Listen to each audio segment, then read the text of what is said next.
নমস্কার, শখের রান্নাঘরে সবাইকে স্বাগত। আজকে আমি বানাবো মসুরির ডাল দিয়ে মোছা চিংড়ি। তাই প্রথমেই আমি চিংড়ি মাছগুলোকে ভেজে নিচ্ছি। এখানে আমি ব্যবহার করেছি ছোট চিংড়ি, কুচো চিংড়ি যেটাকে বলে।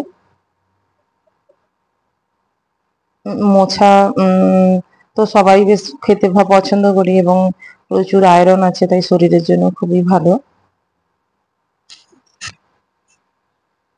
হয়ে গেছে আমার ভাজা, নামিয়ে নিচ্ছি। এবার কড়াইতে আমি তেল দিয়ে দিচ্ছি, সর্ষের তেল। ফোড়নে দিলাম আমি গোটা শুকনো লঙ্কা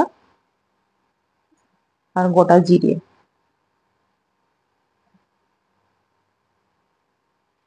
আর দিচ্ছি পেঁয়াজ কুচি। পেঁয়াজের পরিমাণটা একটু বেশি দিলে বেশ ভালো লাগে, তাই আমি এখানে একটু বেশিই দিয়েছি। আপনারা মসুর ডাল না দিতেও পারেন, চিংড়ি মাছ দিয়ে অনেকেই তো চিংড়ি মাছ দিয়েও শুধু মোছা রান্না করে, কিন্তু আমি দিলাম একটু, বেশ স্বাদটা খুব ভালো হয়। আর আলুর পরিমাণটা যেহেতু আমি কম দিয়েছি, তাই আমি এখানে একটু মসুর ডালটা ইউজ করেছি। একটু নুন দিলাম যাতে পেঁয়াজটা তাড়াতাড়ি গলে যায়। পেঁয়াজ আমার ভাজা হয়ে গেছে। এখানে আমি বেটে রাখা মশলা, এখানে আছে আমার আদা, রসুন আর শুকনো লঙ্কা বাটা আছে। এবারে আমি কিছু গুঁড়ো মশলা দিয়ে দেব।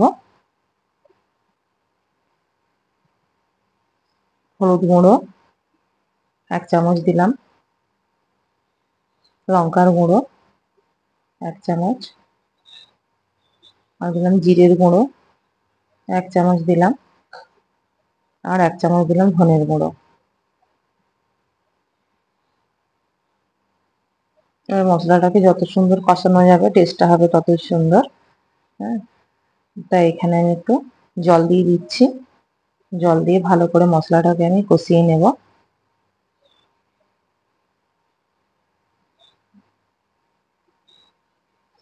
মোছা আমি সেদ্ধ করে রেখেছি, এখানে দিয়ে দিলাম।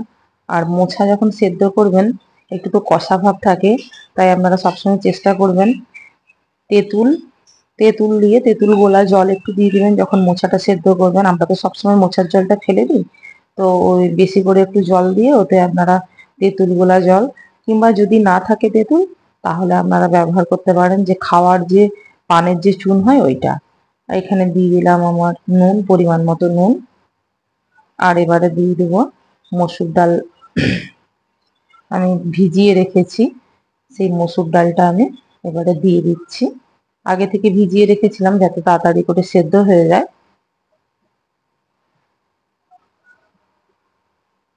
মোছার কিন্তু সবসময় জল ফেলেই খেতে হবে, নাহলে এমন কষা লাগবে, খেতে পারি না।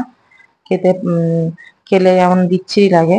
তবে খাওয়াটা হয়তো ভালো, জলটা না ফেলে, কিন্তু আমরা সেটা করতে পারি না।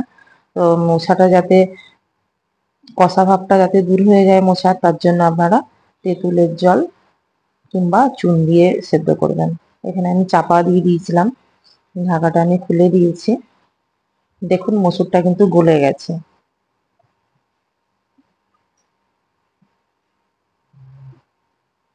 এবারে দিয়ে দিচ্ছি আমি ভেজে রাখা চিংড়ি মাছ। যেহেতু আমি এখানে মসুর ডাল ইউজ করেছি, তাই আমি কোনো চিনি টিনি দিচ্ছি না। আপনারা দিতে পারেন, আমি এখানে দিইনি। মসুর ডালটা দিলে বেশ মিষ্টি মিষ্টি স্বাদটা লাগে, তাই আমি এখানে কোনো চিনি দিইনি। যদি আপনাদের মন চায় আপনারা দিতে পারেন। আমার হয়ে গেছে, ঢেলে দিলাম। কারা কারা মোছা পছন্দ করেন একটু জানাবেন। ভালো লাগলে অবশ্যই লাইক, কমেন্ট ও শেয়ার করবেন। নমস্কার।